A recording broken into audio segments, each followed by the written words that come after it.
Ya, Assalamualaikum warahmatullahi wabarakatuh. Nama saya Meli Urifatul Afiyah, NIM 1817402280. Ya, saya akan memberikan sebuah langkah-langkah untuk bagaimana cara kita menerapkan sebuah strategi pembelajaran Pak Ikem, yaitu pembelajaran yang aktif, inovatif, kreatif, efektif, dan menyenangkan pada kelas 8 SMP mata pelajaran PAI. Jadi sebelum melaksanakan strategi pembelajaran Pak Ikem ini, terlebih dahulu guru itu harus memiliki pengetahuan dan memiliki kemampuan tentang Pak Ikem ini, sehingga nantinya ketika berada di lapangan mereka itu sudah tidak mengalami kesulitan lagi untuk menerapkan strategi Pak Ikem dalam proses pembelajaran. Ya. Nah, strategi pembelajaran Pak Ikem ini adalah sebuah strategi pembelajaran yang memungkinkan peserta didik itu untuk mengerjakan kegiatan yang beragam dalam rangka mengembangkan keterampilannya dan pemahamannya begitu. Nah, dengan penekanannya yaitu peserta didik itu belajar sambil bekerja. Nah, sementara guru itu menggunakan berbagai sumber dan alat bantu belajar termasuk pemanfaatan lingkungan, terus pemanfaatan bahan ajar dan media pembelajarannya. Ya, supaya apa? Supaya pembelajarannya itu bisa lebih menarik, bisa lebih menyenangkan, dan bisa lebih efektif gitu.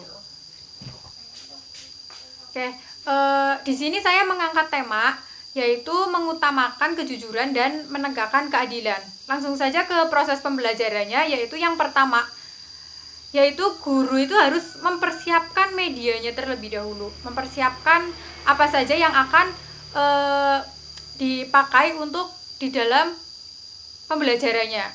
Misalnya mempersiapkan media, yaitu media sebagai alat bantu untuk memudahkan menyampaikan pesan kepada peserta didik.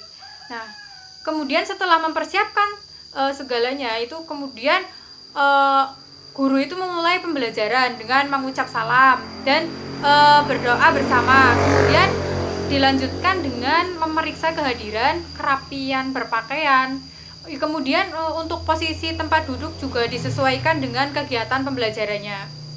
Nah, di sini penataan bangku itu diharapkan itu yang fleksibel. Jadi siswa itu dapat bebas bergerak dan menjadikan siswa itu aktif dan lebih kreatif untuk mengikuti pelajaran. Nah, jadi ini merupakan inovasi-inovasi yang dilakukan guru agar kelasnya itu menjadi aktif, menjadi menyenangkan, kemudian serta menjadi efektif gitu.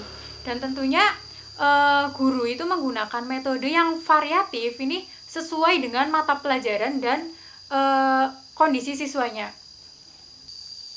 Nah, kemudian tahap selanjutnya yaitu guru itu mengajukan sebuah pertanyaan secara komunikatif tentang materi yang telah dipelajari pada pertemuan kemarin, dan setelah itu guru itu memberikan sebuah gambaran untuk materi yang akan dipelajari atau yang akan dibahas pada pertemuan sekarang, seperti itu.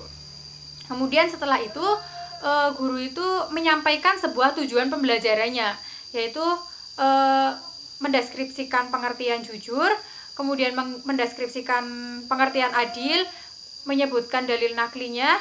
Terus nanti juga guru itu akan menyajikan sebuah contoh perilaku yang adil dan jujur, agar nantinya bisa dipetik hikmahnya untuk diperlakukan sehari-hari oleh peserta didik di rumahnya, di sekolahnya maupun di masyarakat.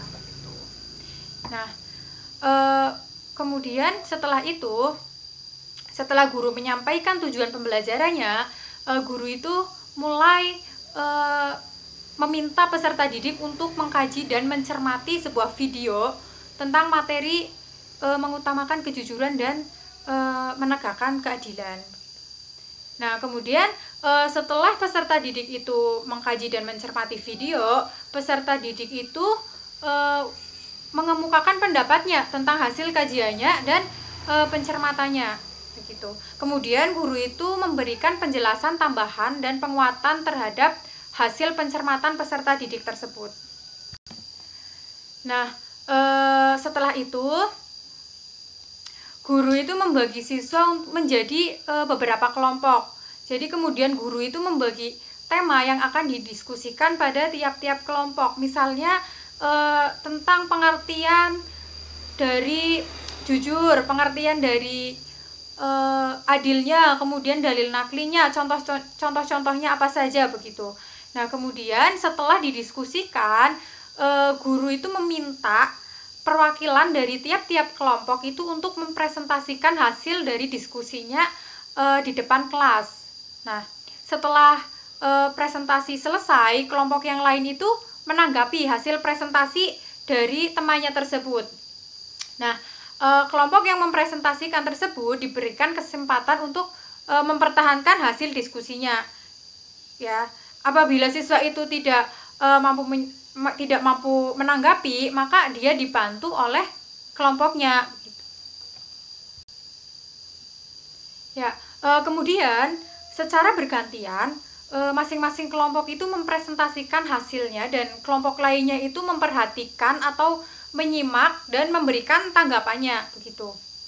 Nah, setelah itu langsung guru itu membimbing peserta didik untuk melihat sebuah video lagi, yaitu sebuah kisah teladan, yaitu judulnya Kejujuran Seorang Wanita Sholihah ya. Kemudian setelah itu peserta didik itu mengemukakan pendapatnya tentang hikmah dari kisah tersebut, dari kisah yang sudah ditontonnya tersebut. Nah, kemudian setelah itu guru itu meluruskan tentang tanggapan-tanggapan dan jawaban dari hasil diskusi dan presentasi siswa tersebut. Nah, di situ guru itu memberikan sebuah kesimpulan tentang apa yang sudah dipelajari hari ini, memberikan penguatan kepada peserta didik gitu. Nah, setelah itu untuk sebagai closing itu guru itu memberikan gambaran untuk apa yang akan dipelajari pada pertemuan yang akan datang. Nah, jangan lupa juga untuk selalu mengapresiasi kepada siswa yang sudah aktif di kelas, dan juga untuk yang belum aktif itu untuk dimotivasi terus agar besoknya itu bisa lebih meningkat lagi untuk lebih aktif begitu. Nah, jadi dengan kondisi siswa seperti ini, ketika menggunakan metode diskusi ini, siswa itu dibagi menjadi beberapa kelompok dengan bentuk penataan bangku yang bervariasi, ya. Jadi intinya begitu. Jadi intinya ya dengan kondisi ini, dengan metode diskusi ini ya, siswa itu dibagi beberapa kelompok, kemudian bangkunya juga, penataan bangkunya juga bervariasi gitu. Jadi di dalam proses belajar mengajarnya itu akan lebih hidup dan lebih efektif begitu. Ya, mungkin itu saja yang dapat saya sampaikan. Kurang lebihnya mohon maaf. Billahi taufiq wal hidayah. Wassalamualaikum warahmatullahi wabarakatuh.